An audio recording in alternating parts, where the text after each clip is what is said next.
we had to pay an inspector to sit on our back steps for 8 hours, $100 an hour, to watch them install the pin piers to make sure that everything was okay before we could get something signed off on our inspection.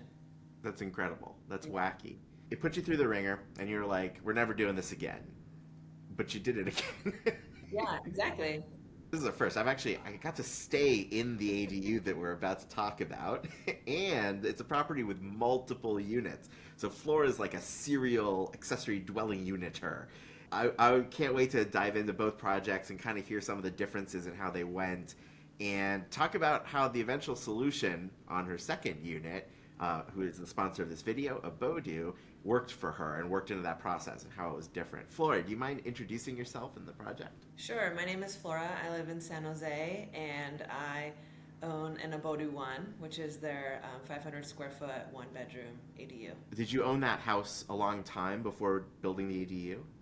No, we actually bought it a couple years before, and we finished renovating it on the inside. We're still working on the outside, but we finished renovating the inside about a year before we had the Abodu installed. You'd been there for about a year, and were you already thinking about kind of putting in extra units?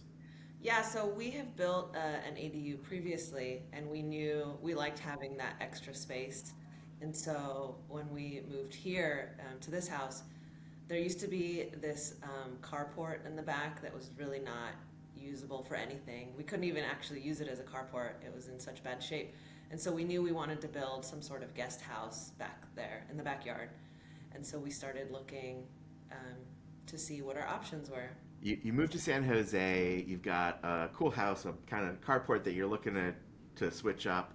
And tell me about your experience building your first ADU. How did you start researching it? What were your first steps? Let's see. So we knew we wanted to build an ADU in the back of our old house, in the backyard of our old house, because we thought we were going to renovate that house. So we wanted a place to live in that wasn't like a trailer parked in the driveway. And so we started looking around for the quickest option, and we found this company to build. They build prefab ADUs, and it came in 6-foot sections on a trailer. And so we had no idea how to manage a construction project when we did that one. We ended up having to hire a contractor and subcontractors and manage that project, and it was very stressful. We had no idea what we were doing. We had no idea how much time we would spend at City Hall dealing with permits and stuff. I mean, that was so stressful. We said we're never doing this again. We did get that ADU built, but after that, we knew we didn't want to manage the project on our own. What year was that? That was 2015. Oh, wow. So very early in Yeah. the kind of California ADU journey. And so you were probably one of the test cases for San Jose, right? They were learning with your project. At one point during the process, that ADU was built on pin piers, and the city wasn't familiar with using pin piers to build.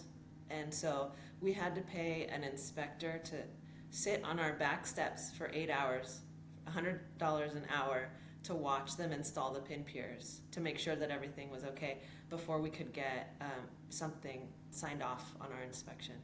That's incredible. That's wacky. And what did that inspector, what was like, what's their conclusion? Were they like there with binoculars? He was some sort of engineer. We don't really know, but the city said you guys need to have this guy observe the installation of these pin piers. And so we were like, okay, here's some money, and here just whatever to keep the process going, you know? Yeah, no, it sounds ridiculous. It is ridiculous, but it actually sounds like a relatively cheap solution. You're like, fine. Yeah. Okay.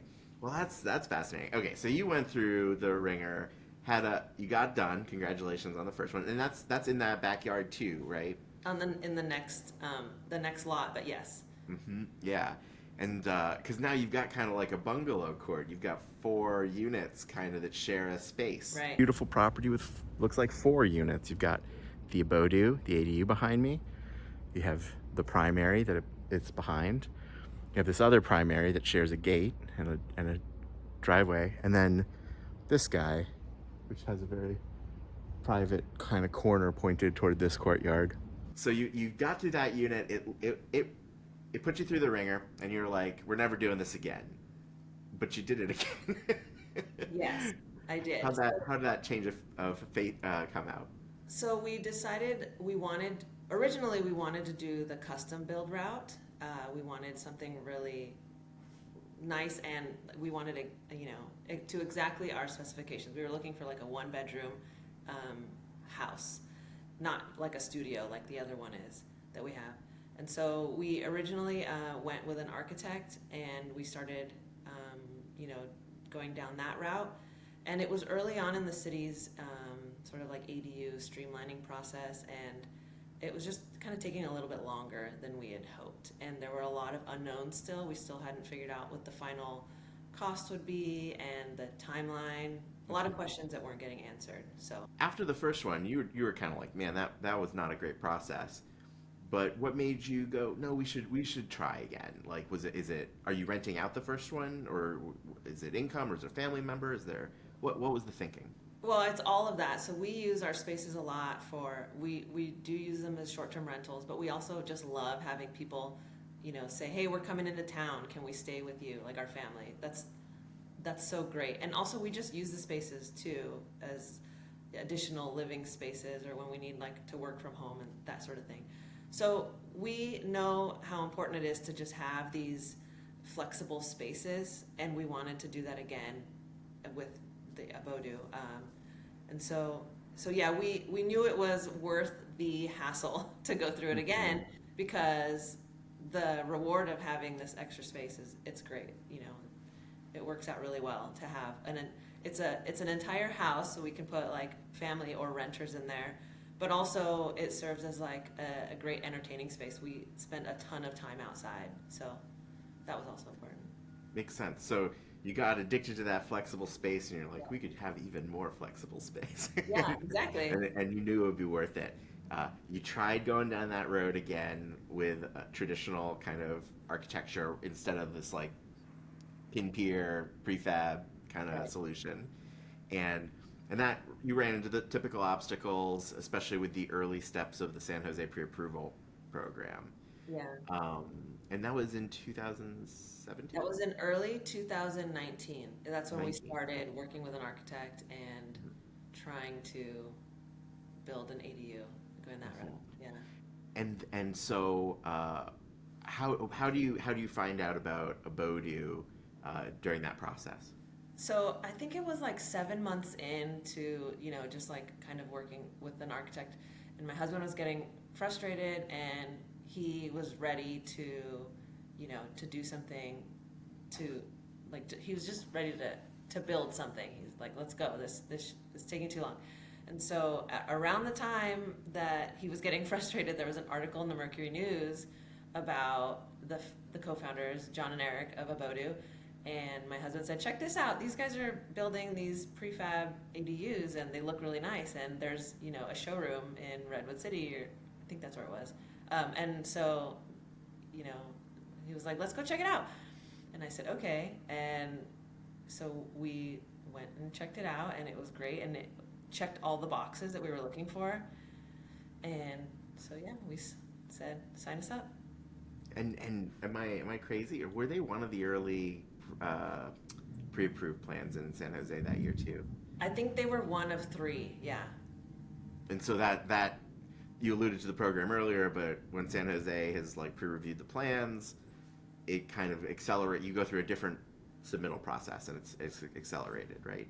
Right, and we had already gone through building an ADU without that, and we knew how long it took, so we were excited to work with someone that could get through that process faster. At the point where you visit the showroom, you go, this is exactly the one bedroom layout that we had in mind when we were thinking like more of a house in the studio. What's the first step after that? Do you just like throw a pile of money at them, or like is there an inspection or a feasibility kind of step? Yeah, they came out to see if it would even work in our property, in our backyard, and so they did like a site inspection, and then we signed a letter of intent in October. Was it October? Yeah, it was October. To sort of, that's when they started doing some, I guess, digging to see if it was possible, and think that's when they started working with City Hall and that sort of thing. And I Cool. believe we gave them a deposit at that point too. I'm not really Mhm. sure. I don't remember, but Yeah, yeah. It's starting to reach back. It's been yeah. a couple. It's been a minute. Cool. And so once they go through and they take your deposit, they start the paperwork with City Hall and all that. Uh, how how fast did things move compared to the first ADU you did? So we signed the letter of intent in October and it was installed in February of 2020. So Wow. that was pretty fast. And this was still early on. And also, that was over the holidays. And there were some very site specific issues that they encountered because we live in a historic district. And so there were some, I think, very like specific to our neighborhood kind of issues that they had to deal with the fire department and with like the planning department. Yeah. But they resolved it. So And because that's part of the offer, right? Like you pay one price and they're handling the permitting and everything in addition to the prefabrication, the crane delivery, all that jazz. yeah, and that was actually a huge selling point for us is that they handled all that stuff that we struggled with the first time around, and they took care of it all. And so those like site specific issues that I was talking about, I don't know how I would have dealt with those on my own because I didn't know what I was doing. If I had encountered that the first time, but they came to me with a solution, so I didn't really have to stress about it. And all along the process, I feel like they were very good at communicating. If there was an issue, they'd say, "Hey, look, this came up. However, we're going to handle it this way." So it was really their sort of concierge service was very. There's a huge value in that. Yeah, sounds like it. You signed this letter of intent in October, and then 4 months later, you've already got a unit installed, finished. Do you remember about when people were coming out to like pour a foundation or do anything like that? I believe there was let's see, there was demolition on the carport. It was like the week before Christmas. And then I want to say that the foundation was poured like maybe in January. Wow, wow. Um, So like you had a permit in November-ish or December-ish, and somebody was coming out week before Christmas, do the demo, pour the foundation in January once the holidays are through, yeah, I and think then yeah, it was around the holidays yeah, that the foundation was poured. yeah. Yeah, Well, you can't be more than 3 months off, right? We got such a tight window. That's incredible. Okay, yeah. and then we haven't. Maybe I'll have shown it with some movie magic or something, but we haven't talked about the actual delivery mechanism. But like one day, what happens? So they closed off the street. They put letters in all my neighbors' mailboxes like, "Hey, this is coming. Be be ready for this project to come down the street." And yeah, they closed off the street and craned the entire house into my backyard. It was pretty cool. It's wild. In just one piece, right? The Abodu one Yeah, comes in. Yeah. Okay, so you've got how big is that ADU? it's a little under 500 square feet. Yeah, 500 square feet. It feels big. I got to visit. That was a really great experience to feel how spacious and roomy it is in there. Um, but so you got a 500 square foot ADU just comes in on the back of a truck, delivered by crane. I gotta say, your sidewalks.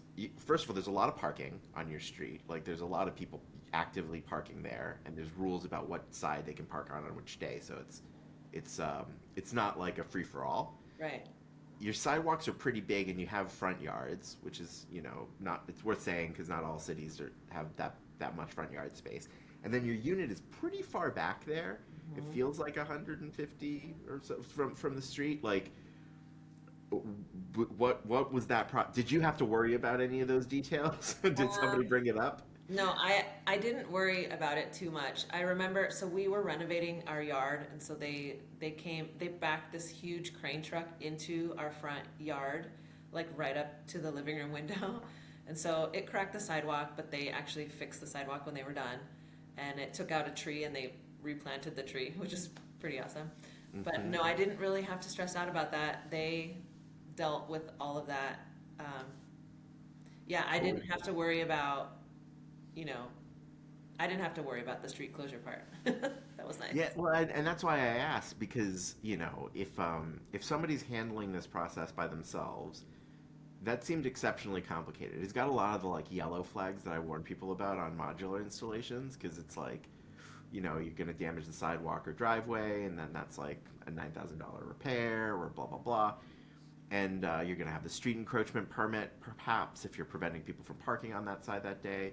Things like that do come up with a lot of frequency. I'd say more than 50% of lots have something like that, and yours had a bunch of them. But part of their package is they'll tell you about it ahead of time and handle it. It sounds like. Yeah.